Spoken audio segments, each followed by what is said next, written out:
নমস্কার বন্ধুরা, বার্ধক্য ভাতা, বিধবা ভাতা এবং প্রতিবন্ধী ভাতা প্রকল্পের উপভোক্তাদের জন্য গুরুত্বপূর্ণ আপডেট। সেপ্টেম্বর মাসের ভাতার টাকা কবে কাদের ব্যাংক অ্যাকাউন্টে জমা হবে সেই বিষয়ে আজকের এই ভিডিওতে বিস্তারিত জানানো হবে। সাম্প্রতিক বিভিন্ন সরকারি তথ্য ও প্রতিবেদনে জানানো হয়েছে যে সামাজিক সুরক্ষা প্রকল্পের আওতায় ভাতার টাকা সরাসরি ডিবিটি এর মাধ্যমে উপভোক্তাদের ব্যাংক অ্যাকাউন্টে পাঠানো হবে। এছাড়াও 2026 সালে ভাতার টাকা সরকারের তরফ থেকে বাড়ানোর সিদ্ধান্ত নেওয়া হয়েছে।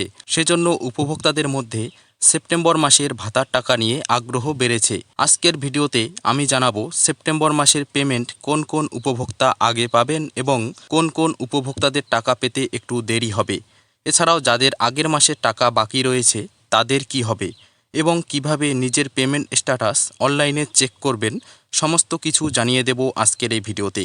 তাই ভিডিওটি প্রথম থেকে শেষ পর্যন্ত দেখবেন এবং আপনি যদি আমার চ্যানেলে নতুন দর্শক হয়ে থাকেন তাহলে অবশ্যই চ্যানেলটিকে সাবস্ক্রাইব করে পাশে থাকা বেল আইকনে চাপতে ভুলবেন না। তো চলুন বন্ধুরা, ভিডিওটি শুরু করা যাক। সামাজিক সুরক্ষা প্রকল্প 2026 সেপ্টেম্বর মাসের ভাতার টাকা নিয়ে বড় আপডেট। নমস্কার বন্ধুরা, আজকে আপনাদের জন্য নিয়ে এসেছি সামাজিক সুরক্ষা প্রকল্পের একটি গুরুত্বপূর্ণ আপডেট। যারা বার্ধক্য ভাতা, বিধবা ভাতা এবং প্রতিবন্ধী ভাতার টাকা পান তাদের জন্য রয়েছে বড় খবর। এবার আসি আগস্ট মাসের বকেয়া টাকা নিয়ে। অনেক উপভোক্তা অভিযোগ করেছেন যে আগস্ট মাসে তারা মাত্র 1000 টাকা পেয়েছেন। তাদের প্রশ্ন, বাকি টাকা কবে দেওয়া হবে? সংশ্লিষ্ট সূত্রে জানা যাচ্ছে যেসব উপভোক্তা আগস্ট মাসে আংশিক টাকা পেয়েছেন তাদের বকেয়া অর্থ সেপ্টেম্বর মাসেই ধাপে ধাপে দেওয়া হতে পারে। অন্যদিকে এমন অনেক উপভোক্তাও রয়েছেন যারা আগস্ট মাসে ভাতার টাকা পাননি। তাদের জন্য গুরুত্বপূর্ণ আপডেট রয়েছে। জানা যাচ্ছে যাদের আগস্ট মাসের টাকা বাকি রয়েছে সেই টাকাও সেপ্টেম্বর মাসেই পরিশোধ করার পরিকল্পনা রয়েছে।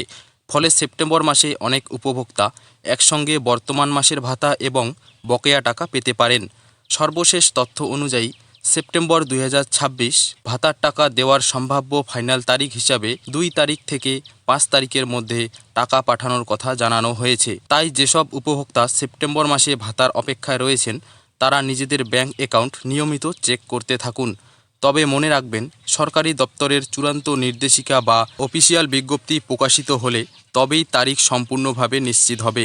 তাই কোনো গুজবে কান না দিয়ে শুধুমাত্র সরকারি ঘোষণা এবং নির্ভরযোগ্য সূত্রের তথ্য অনুসরণ করুন। তো বন্ধুরা, এই ছিল আজকের আপডেট। এ ধরনের নিয়মিত আপডেট পাওয়ার জন্য অবশ্যই চ্যানেলটিকে সাবস্ক্রাইব করে পাশে থাকবেন সবার আগে ছোট বড় সমস্ত আপডেট পাওয়ার জন্য।